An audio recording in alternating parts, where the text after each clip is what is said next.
People are yearning for information, having the opportunity to encourage people and to educate people and inspire people. It's amazing to be able to say we'll carve out time to take care of ourselves. There's something for everyone. Dora and I are thrilled to have Ellen Kittredge join us today on Health Gig.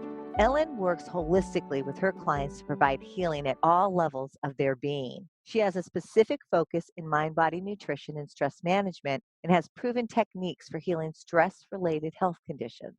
In her personalized sessions with her clients, she combines her extensive training in nutritional healing modalities with several powerful energetic clearing techniques she's been initiated into as a quantum energetic disciplines practitioner.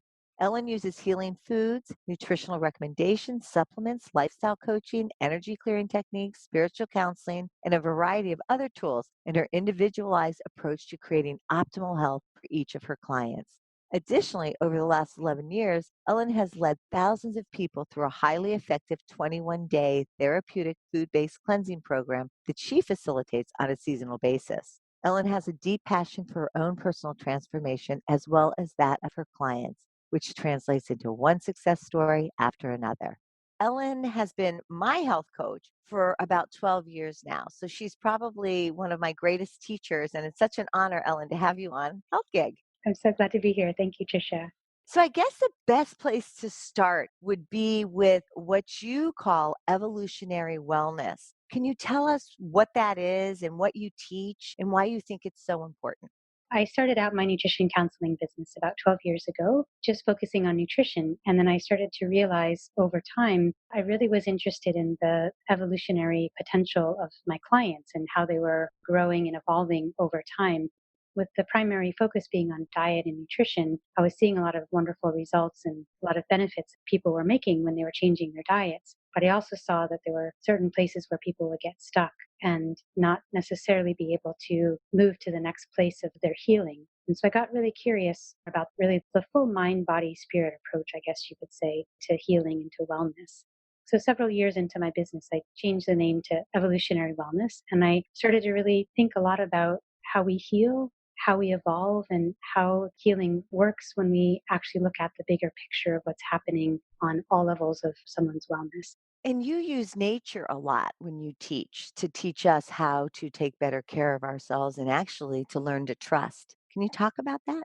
One of the primary things that I learned in my nutrition training program was this concept of bioindividuality and the idea that each of us is different. And so the beauty of health coaching is that you actually get to sit with a client and listen to their story and get to know them. And when I listen to a client, I'm not just listening to what's going on with their physical ailments, I'm also listening to their history, what they've been through in life, the challenges they've had. And so this concept of bioindividuality, this idea that no one person is the same, means that there's no rote way, there's no rote diet, there's no rote supplement that's going to work for everyone.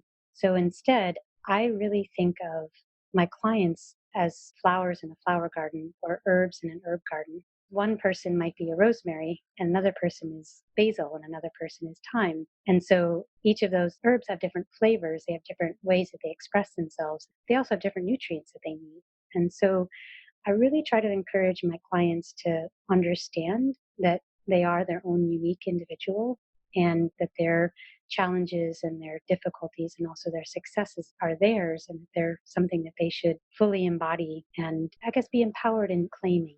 The way that I like to work with nature is to help people to understand and trust that process. So when a flower, for instance, is growing in a flower garden, we have to start with a seed, right? And that seed has to crack open. Sometimes when my clients come to me, I feel like there's seeds that have not even cracked open yet. There's all this potential that lives within them. The sunlight hasn't started beating down and warming up the soil so that the seed can sprout and they can start to grow. And so my job is to understand, okay, they're coming to me with XYZ chronic health situation and they're really stuck in that. So how can I help them to feel better so that they can start to grow? And so that might be the seed cracking open is helping them with their health situation. And then as I encourage the growth, they come upon different obstacles. What is it that I can offer them in terms of empowering them for their health? Sometimes that transformation almost feels like you're never going to come up above that dirt. Like sometimes I feel like I'm under a rock, under a dirt, under this.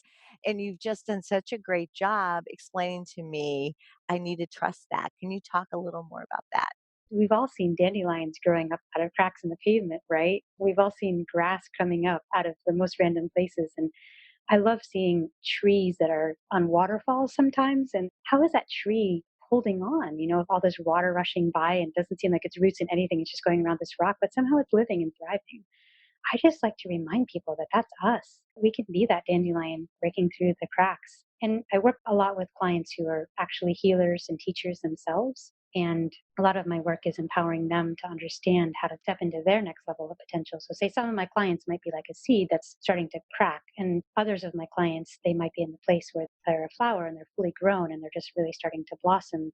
Maybe multiple blossoms are starting to show, and they're starting to feel that it's safe to offer that nectar to the bees, and it's okay to express themselves. It's okay to really put their work out in the world. It's okay to take that next big step of whatever it is that they've been afraid to do. Maybe it's writing their book or getting on a podcast or starting a store or something like that. And I like to remind them that by their blossoming, that actually encourages the other flowers in the garden to blossom. It makes me think of, what's going on now in our world with the virus and with all the perfectly awful things that are coming with it. We have had to slow down. Do we have to slow down to begin to see these seeds grow and all those beautiful analogies you were making? Is this a time that you've seen with your clients, maybe a little more growth? Absolutely. I think there's so much benefit that can come from this time. And I've really been sitting myself as someone who's a guide and a coach to many people. How is it that I can hold myself during this time where there's a lot of fear, there's a lot of anxiety, everything is completely falling apart that we used to know. It's a very interesting time to be alive. And what I've been doing is just listening to and trusting in the grace that appears, that shows up. For me, some of the grace that I see, some of the silver linings, the pollution that's going down, and the fact that the earth is really having a chance to take a really deep breath. And my sense is that most humans living on the earth also need to stop and take a really deep breath. And most of us have been going for too long, too quickly, trying to do all the things that we think we need to do. And maybe what's happening is we're having a chance to realize we don't need to do all of those things, or maybe there's just a different way to live. And so, what I've been seeing with my clients and sharing with them is what's very likely to happen during this time is that they're likely to come a little bit closer to their fear, a little closer to their anxiety, a little closer to their grief. So it almost feels like we're being asked to really face things head on, just like really look in the mirror. Okay, I've had this anxiety my whole life. It's really time to deal with it because here I am stopped. I can't go out. I can't socialize. I can't do all the things I would normally do to distract myself. So I'm seeing that a lot. And so far, what I've been learning just in the last couple of weeks is just to really, in myself, hold that trust and hold that knowing that it's all going to be okay, and that this is a collective process of transformation and evolution and metamorphosis that we're going through. And to hold that trust and to offer that potential to the people that I'm working with, that they too can trust this process. It's hard. I mean, I don't think we'll ever get to the point where we're saying, okay, I've slowed down and I'm at home and this is wonderful. It's a process. And so, how do you guide your clients and people that one day you're like, okay, I cleaned out the closet, I feel really good. And the next day you wake up and you feel like you're behind bars? I just actually wrote about this very thing today, and I'm leading a group cleanse right now. It's an amazing time to lead a cleanse because people are going through these process of letting go of things in their diet and their lifestyle, which many of them have done the cleanse before and they're comfortable with that, but they're doing it in a time they've never done it before. And so there's a lot of other things that are coming up. And I was just really encouraging people to just open to the joy and to open to the grief, open to the joy of, oh, wow, this is great. I finally got this project done that I've been wanting to get done forever. And the next day, you just feel totally slammed and tired. And like, what's the purpose of all of it? What's the meaning of all of it? Like, somehow we have to expand to hold all of that. And that for me is trusting the process. And just to bring in one more metaphor from nature, the story that I always go back to and that I've really been working with evolutionary wellness since the beginning is the process of metamorphosis of the caterpillar into the butterfly. And I think what a lot of people don't know is that when the caterpillar goes into the cocoon, what happens is that the caterpillar turns into a gooey mush. It actually turns into nothing, like the body of the caterpillar completely dissolves. And it's just a gooey mash. And then from that body, these imaginal cells arrive. And these are cells that have never been seen in the body of the caterpillar before.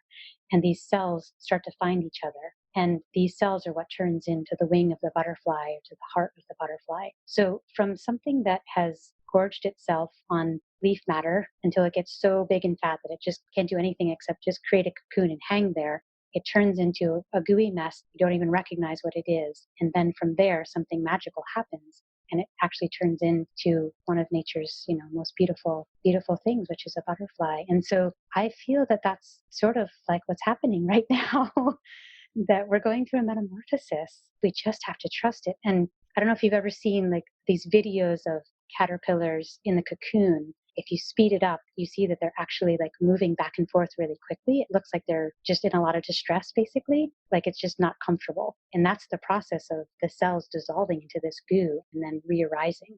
And so that process can be really uncomfortable. But if we can sit with that discomfort and use all the tools that we can, meditation and journaling and talking to friends and just simply putting our hands on our hearts, but if we can allow for that process, I think we can trust that we really are in a metamorphosis. And what you've talked a lot about to me is that when you are in that state and that's happening, that trusting that you're going to get to the butterfly or you're going to get to something else. And when you sit and you watch someone else go through it, holding space for them is really what is their biggest gift. Can you talk about that? I would say, just in my progress from 12 years ago to where I am now, the first couple of years of my business, I really wanted to fix everybody. I really felt it was my job to get in there, and didn't matter if they were on 18 medications and had three chronic illnesses. Somehow I was going to solve it all within 3 weeks, and then I realized that that wasn't going to happen, but that I could give them the tools that they could do that themselves. And so that process of just actually listening, supporting them equally through that spectrum of experience. That's actually life. That's just what it is. We all have loss. We all have things that we have to say goodbye to. And we all have moments where we just are completely blown away by the joy and the beauty that we experience. Why is it we want to fix other people? I think for a lot of people, especially people who are really empathic, I think it's we just take on what they're feeling and we feel that we have to tend to it ourselves. What I found in my work is if I'm triggered by one of my clients' pain, there's lots of things I'll do. I'll pray for them. I'll try to send loving energy their way. I'll be thinking about them after the session sometimes. But I also will hold the awareness inside of myself of, okay, what were they dealing with? There's a lot of grief. Okay, where's the grief inside of me? And what do I need to do to address my grief now? So I'll listen in the session and not interject and allow. But if I do feel something come up inside of me, then I'll tend to it after the session. But I have to say, sometimes I can't believe that I get paid for the work that I do because it's so inspiring to witness people's transformation. Literally, sometimes I get off the phone with my clients and I'm like, I should be paying them. I just learned so much from them. Because when you witness somebody growing, it's profound. It's profound what humans are capable of. I know along the way you've taught me that God or the universe, that they've got your back, but sometimes it comes in threes. Can you talk about that? They'll give you a chance because you're just so stuck in your way this way. And they're like, are you sure you want to make a change? Can you share that and translate to our listeners? Because I found this really powerful and actually kind of fun. Usually we get a chance to change something between about 3 and 7 times. So it starts with a knock on the door and then come back with a battering ram. And the next time, they knock the door down basically. So the idea is that if you come upon something that's difficult, say it's a challenge with a colleague in a situation that's really difficult and triggering you, and you can actually work with that challenge and again, discover in yourself what's going on for you within that and process your anger or process your whatever it is that's coming up, then maybe that lesson is not going to have to come back. But if you don't deal with it, then it might come back and it might be closer in. It might be your child, it might be your husband or your wife that then starts displaying something that's the same kind of experience. So, yeah, that's been my experience is that we're here to grow, we're here to learn, we're here to evolve. So we have chances to do that. And the more consciousness we can bring to the difficulty in our life, the more we can trust that process, the more likely it is that we'll be able to tend to what comes and sits down at the table with us for us to digest and process with more ease. And I think what you've taught too is that's life. And how do we define it? And you've helped a lot in terms of defining grief and joy. Like, who's decided that's grief and who's decided that's bad and who's decided this is good? Like, what is that about? Can you talk about that? I just think the naming of something as good or bad is where it can start to get difficult. Because if we think something is good, then we want to go towards that. We think something is bad, then we want to constrict and stay away from it. But we all have people that we love in life, and all those people are going to die, and we're going to die. And that's just life. I mean, to not understand that that's real, to avoid that, I think is one of the biggest challenges actually that humans face. And part of my personal history, as you know, Tricia, is I lost my first husband to cancer.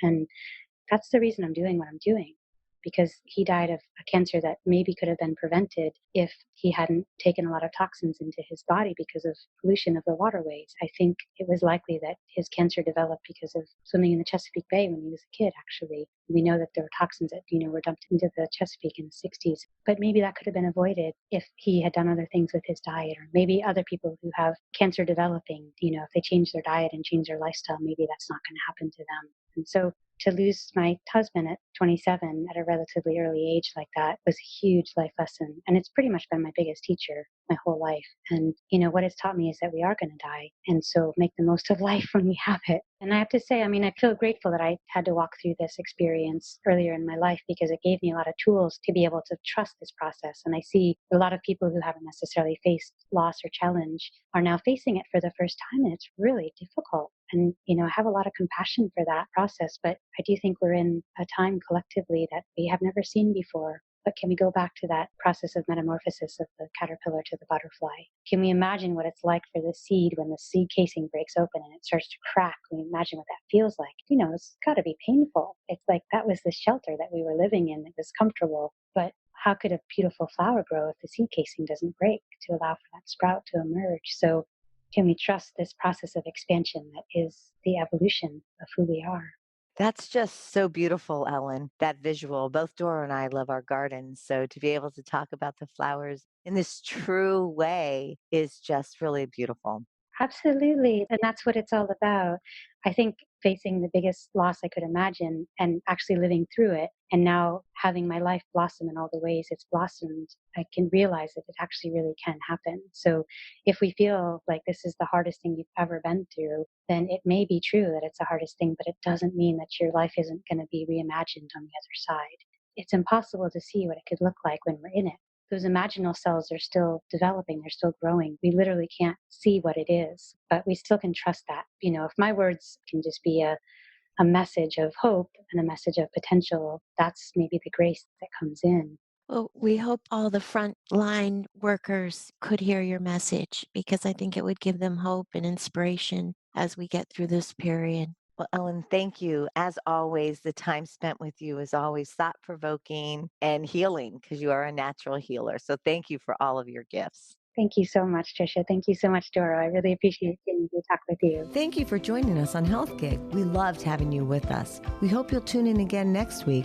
In the meantime, be sure to like and subscribe to this podcast and follow us on healthgigpod.com. I'm Tricia. And I'm Doro. Be well.